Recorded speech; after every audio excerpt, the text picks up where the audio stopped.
Picture it. You're an up-and-coming writer working on your life's long project. Bingus World. It stars Bingus, the titular character, who is a Bing guy, and the show follows him and all of his Bing guy friends doing Bing guy-related activities. Your show gets greenlit and is a huge hit. Bingus and all of his pals now have merchandise, t-shirts, brand deals, advertisements, and everyone loves Bingus World. Congratulations! You've just created a successful media franchise. You ever look at a shirt and wonder, who the hell is this guy? Media franchises, they're everywhere. From movies and TV shows to video games, pop culture, and candy. You can find media franchises wherever you look because they make for excellent advertising. People will buy your crappy products as long as it has something they recognize on it. No, I'm not gonna buy your red t-shirt. Take my money. Now, what defines what is and isn't media franchise?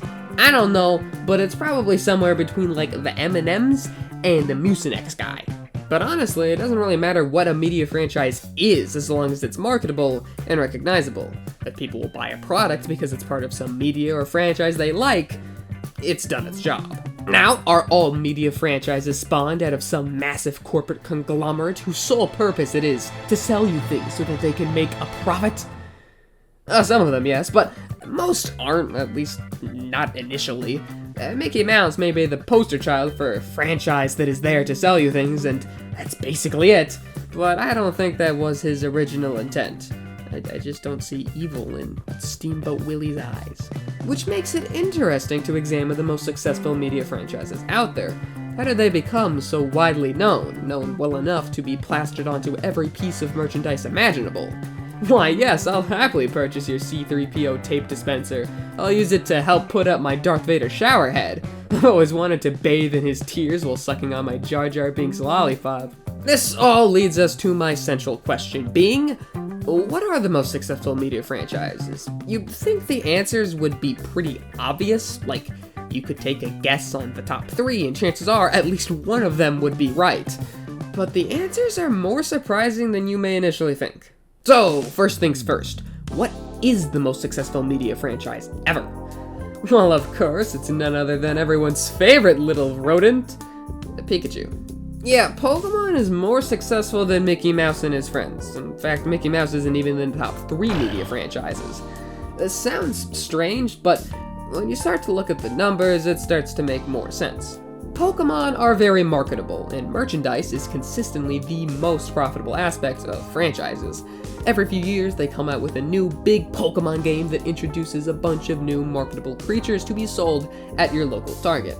I mean, come on, you're telling me you're not going to buy yourself a Fuecoco plush?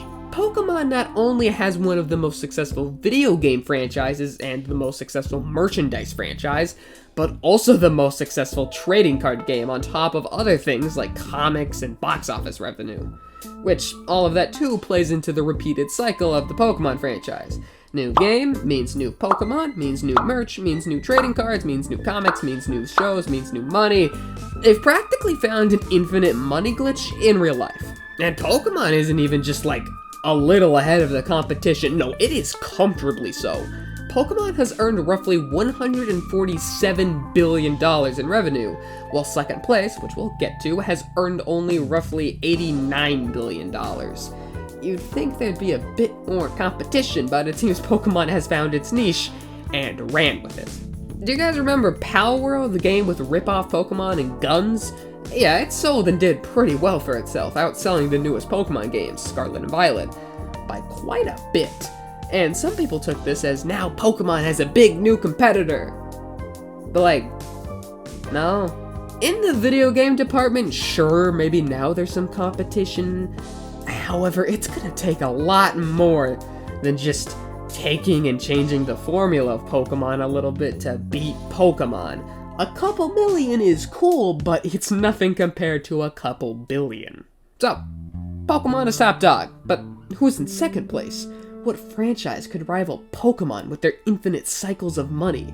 What company dares to rival the satanic rituals that Pikachu and Co. practice in order to maintain their dominance and wealth? To try and challenge the corporate powerhouse of Nintendo, the greediest company there is! Well, Hello Kitty, obviously. Hello Kitty, the master of merchandise. She's accrued $89 billion, $88.5 billion of which is purely merchandise, and the other $500 million is, I don't know, like donations? See, this is surprising to me. I never would have expected Hello Kitty to be even close to the top of all media franchises. I didn't think it was unsuccessful, but like, number 2? Really? I suppose it does make sense. I don't really notice it much, but you walk into any general retail store and you can easily find a plethora of Hello Kitty related items. It's just like, I can't remember a time I've seen anyone wear a Hello Kitty anything. I guess it just blends in. I mean, Hello Kitty is like less offensive than bread, so. Also, both Pokemon and Hello Kitty originate from Japan. In fact, quite a few successful media franchises originate from Japan, like Super Mario and Dragon Ball. The rest are all primarily American, which makes sense given that Hollywood is in America, and the second most lucrative practice for franchises is box office earnings. I don't know why Japan is really good at making iconic media franchises that sell better than literally every other brand, but they are. These brands are global though. Pokemon is available in roughly 80 different countries, while Hello Kitty is available in over 130 different countries.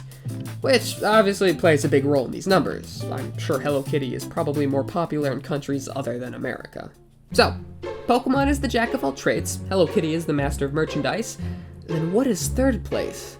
Well, of course, it's the most dominant, prevalent, and recognizable character of all time. A character whose likeness you can find wherever you look. The greedy corporate juggernaut icon that is Winnie the Pooh.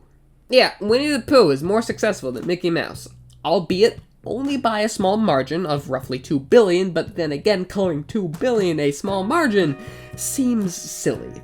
Although some sources say Mickey Mouse is more successful, or they are like practically equal, which is probably pretty much the case.